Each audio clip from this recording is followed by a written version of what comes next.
was a presentation at Oasis by the U of R group, and they explained what they were doing and put in a request for volunteers to help them with this project. And then I think it was the June 2016 Rochester Review had a long article on it. And so that sort of clinched my interest, and I got in contact with somebody and joined up. Alumni of the University of Rochester in the April 2016, they had an article on the project, and I was fascinated by it.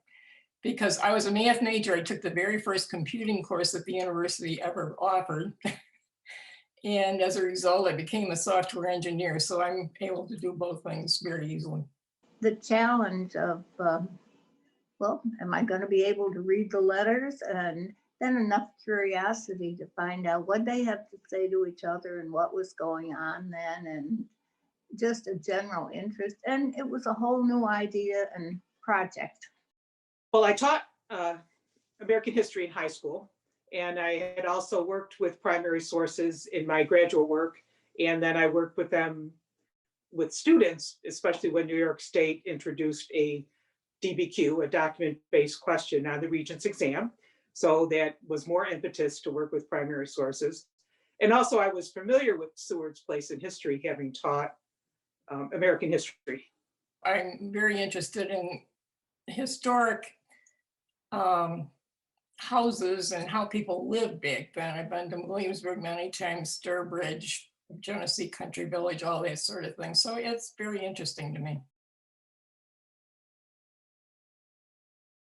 I certainly I'm not terribly knowledgeable of computer and the technique and so forth.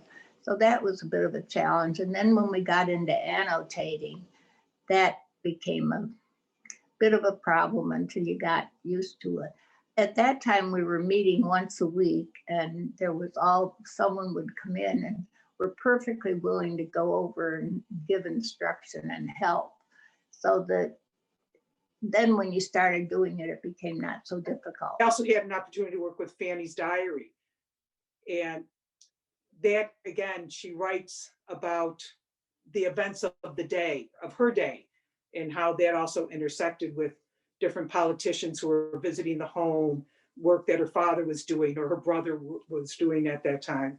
Well, Fanny's diary, we were working on that up until the time she died. And I found she referred to some German officers who were fighting for the North Side in the Civil War. I was not aware of anything like that going on.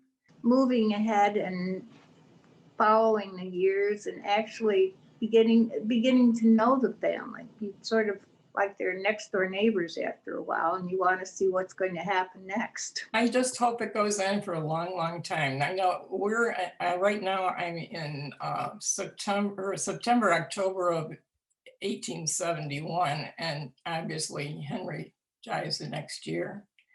But I'm hoping it will go on a long time. I know they have the letters. I'm not too sure how long they want to keep doing this, but I love it.